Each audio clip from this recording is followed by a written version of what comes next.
Now let's talk about binomial distribution. Binomial distribution. You have n and p. So you have n trials. Each trial is independent. And p is the probability for this trial to succeed. So what's the probability that you will have k success? This is the binomial distribution. So what are the key elements here? So first one, a fixed number of trials.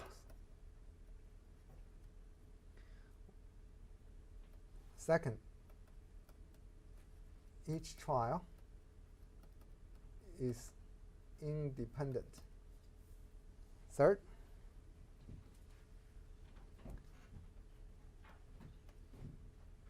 each trial only have two outcomes, success or failure. So this is P, and this is 1 minus P. This is a key element. So what's the probability that the number of success is k? The number of success is k. Is n, choose k, and pk, 1 minus p, n minus k. Okay. Now let's have a look at airline overbooking problem. So binomial distribution, I just want to show you a use case that is really used in the industry practice to take care of the overbooking problem. Okay. So we know that in University Park Airport we have very small airplanes, right? And maybe a small shuttle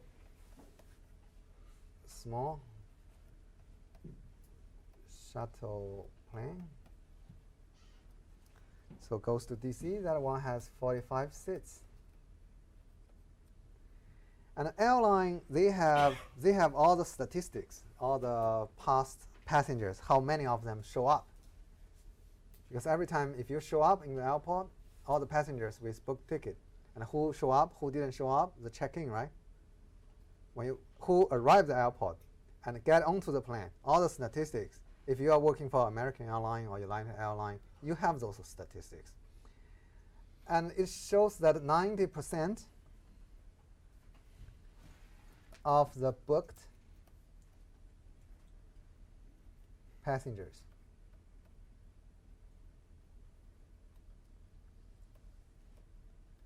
actually show up.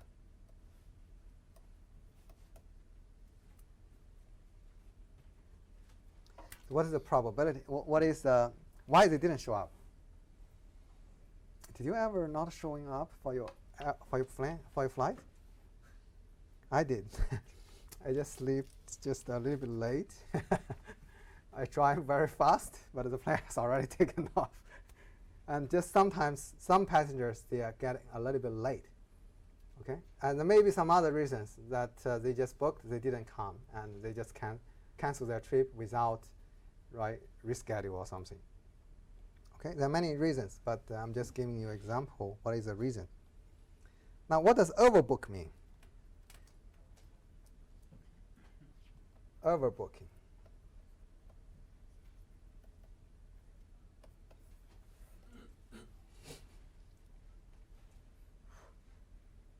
Do you guys has experience of overbooking before? Yeah, I do have. Yeah. When I was in the University Park Airport, usually I hear the announcement saying, "We overbooked. If you are willing to give up your seat, you get a $1,000 voucher," right? And then nobody want to give up. Then they say 1,500, 2,000. Okay, maybe you are willing to give up. Okay. So you never heard such an announcement in the airport before? If you're flying United, they could just beat you out of the plane. Oh, they drag you out of the plane if overbooked. Okay. But many times in the University Park Airport, I heard this announcement. And when the voucher goes to maybe 2,000, I'm a little bit okay. I try, but I see when I'm trying to get up from my seat, somebody else has already taken that opportunity. But here, what I'm trying to say is there is overbooking in every airline. But how do they do the overbooking? Why? Because you have people that don't show up. So that's why they overbook a little bit.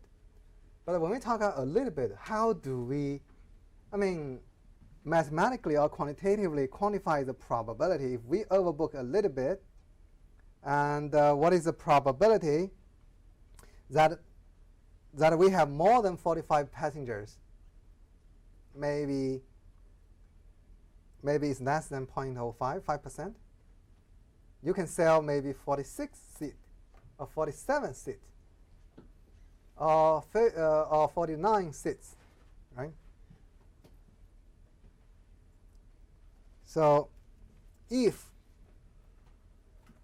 the airline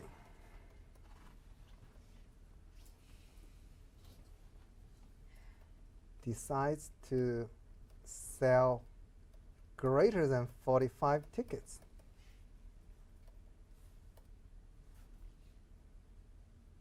okay,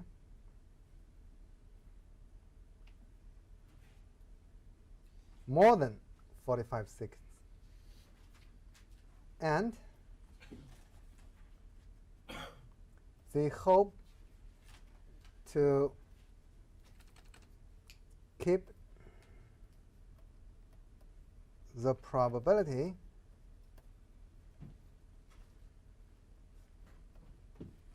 to have more than 45 passengers.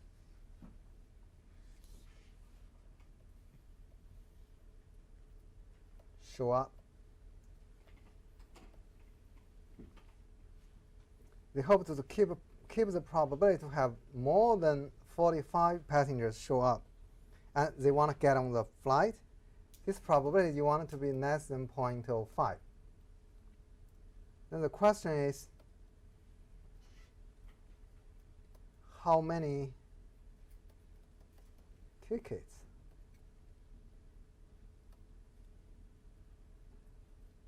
should they sell?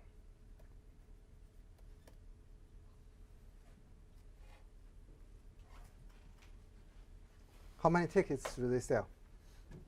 So suppose they sell like 50 tickets. Okay. Now suppose they sell 50 tickets.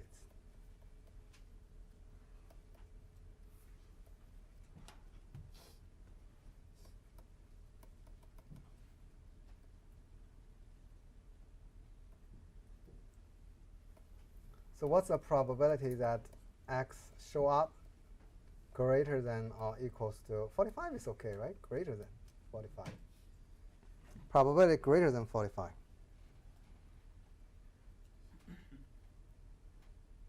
So greater than, what is M? Well, not what is N? N is actually 50. What is the probability of showing up? 90%, so it's 0.9. So if you want to get this probability, this is actually equals to 1 minus probability X less than or equals to 45. Okay? So we can calculate this probability. I think we can calculate it right now.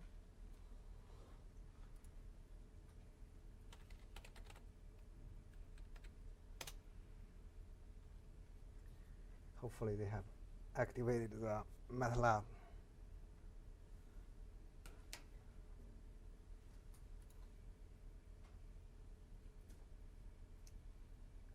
Okay, this is, we want to calculate the probability greater than 45 given the binomial distribution 50, 90%. And, oh, it goes up. So this is MATLAB. If you haven't used MATLAB before, I know some of you are pretty good programmers, but I just want to give a pretty brief introduction. So this is a command window. It seems that the IT didn't install the MATLAB correctly. This is really annoying, man. Let me clear the window. No.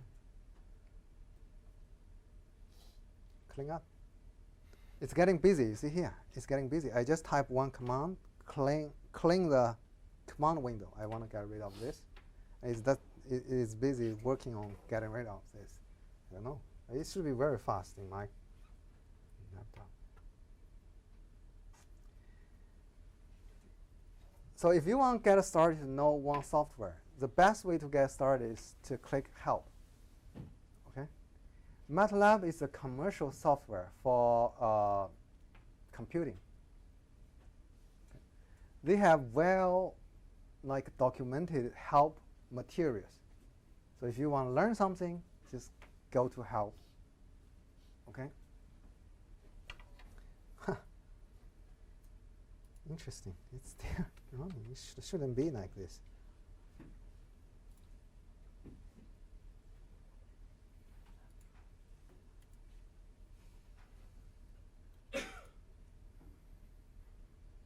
Stop now and exit. It's okay. Let's restart this software. Maybe better.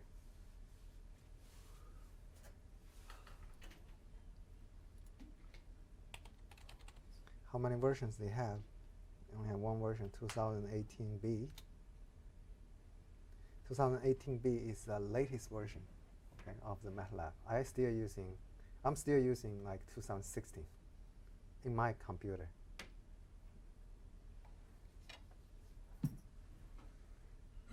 Interesting. And if you go to the Help and then search, it's okay now, you see? It's working, ready? So we have command window. We just type command here. This is the current folder. Which folder? Your working folder. This is the details of the file. You can select a file, and this is a workspace. Workspace is what's in the memory. For example, if I give x equals to 1,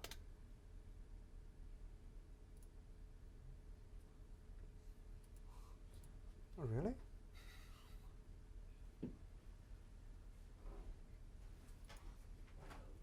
It will show up in the workspace, but here this is a documentation. Okay, if you are new to MATLAB and you just click MATLAB, so here this is MATLAB. When MATLAB gets started, they only have a core component. This is called MATLAB.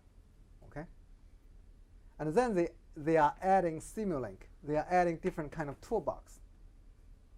Okay, MATLAB is like the core, and then you are adding toolbox on the top of the core. So when you get started to learn MATLAB, start from this one.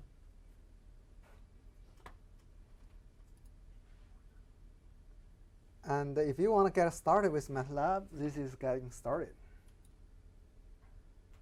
And getting started, you will see the videos here.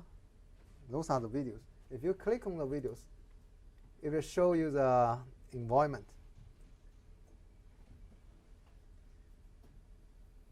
So I strongly suggest at least graduate students to know how to use MATLAB, especially when you are doing some research project. MATLAB is for scientific computing. Why? The advantage to use MATLAB is it has a huge library and a huge toolbox, and you can use all kinds of parallel computing, deep learning, or all the buzzword you heard right now. Okay, and IoT, you can code it with MATLAB. Okay. This is for research use. If you go to industry, that's a different story. But if you want to get started with MATLAB, some of my students, they go directly into the toolbox. Sometimes it's difficult to get started directly from the toolbox. You try to get started with MATLAB and finish the core component of MATLAB, and then you get started to learn different kind of toolbox. Make sense? So if we click this one, it doesn't show up, but it should show up. Interesting. Why this 2018 doesn't work? And here you can see if you are new to MATLAB, see resources for getting started.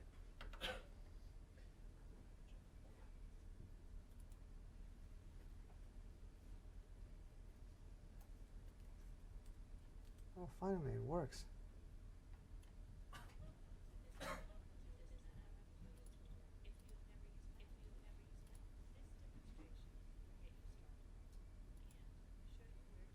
So this is the video to introduce MATLAB in the first place.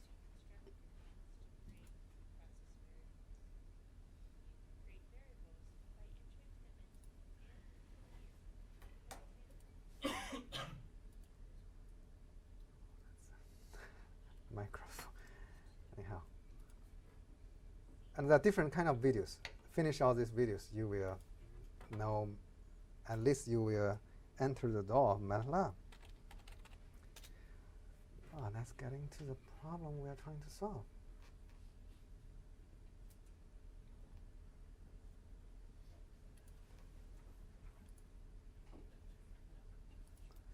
So binomial Cdf. So this is binomial Cdf. If you don't. Now read the syntax. We're going to use this function. This is y. Why we are calculating CDF? Because we are calculating either less than 45, right? Or greater than 45. If we are calculating upper, so we are just using this upper. Greater than, this is x is where you get started. Compute, let's read it. Computes the binomial, if you can see it. I think you can see it. Computes the binomial CDF at each of the values in x, using the corresponding trials in n, how many total number of trials. And the probability of success for each trial is p. So, okay, and here x and p can be vectors, matrices, or multidimensional arrays. But now we only need to calculate it for one number. Let's do it. So this is binomial, why am I having capital? Binomial CDF.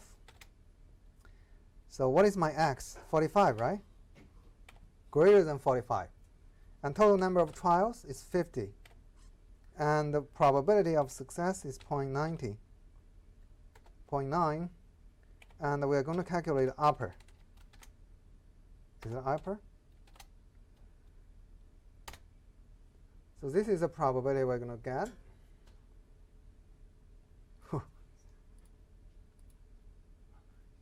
I think this is the first time MATLAB gets started in this computer, and they just installed it. Maybe there are some problems with the installation. But I think the value is going to come up, but I'm going to tell you what the value is. Using Excel maybe. Oh, okay. Good. Just a quick solution. Okay. I tried this in my office. This should be 0.43. This is 1 minus 0.57. This equals to 0.43. Okay. This may be more accurate. It didn't show up yet, but eventually it will show up. Okay. Now let's continue. And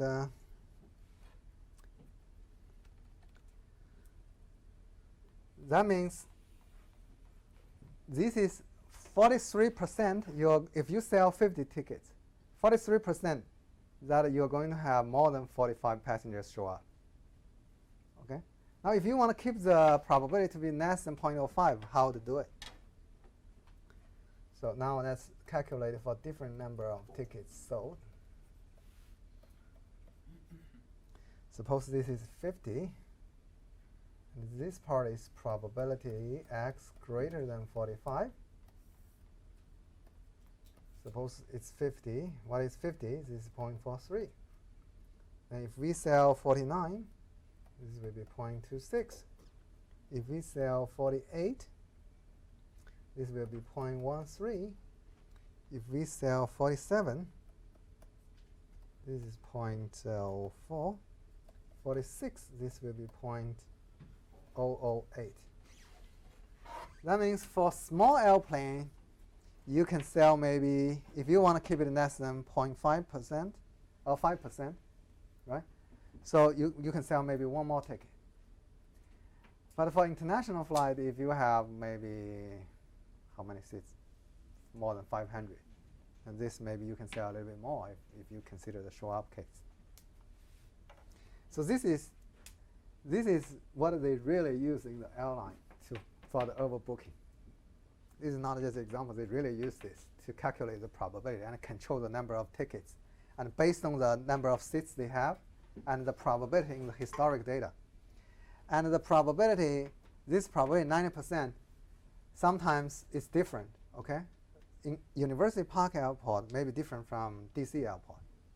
So you just pull the data. You calculate what's for this particular flight, what's the probability of no-show. And then you can use this to schedule maybe and to find out how many tickets you can sell for. I mean, if you want to do the overbooking. Okay. But they are trying to be profitable. Okay. But for us, it's a nightmare if our ticket is overbooked.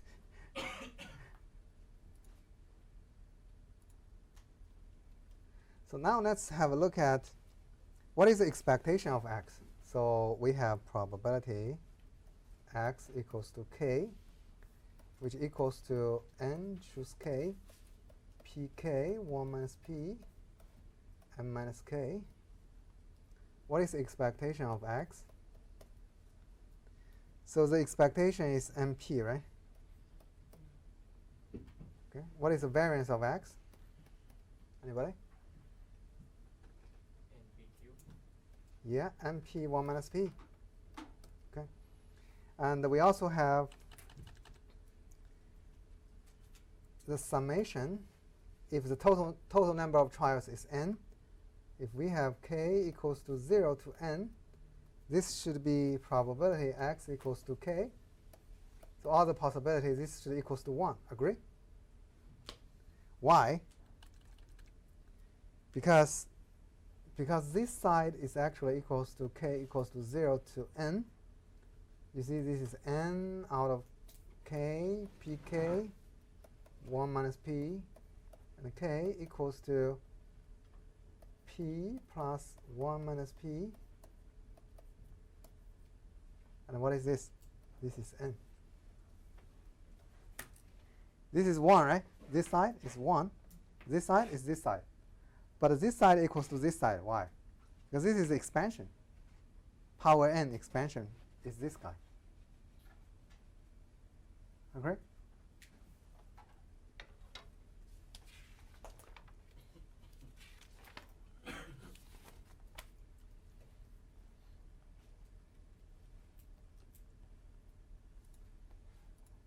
Oh, it's done.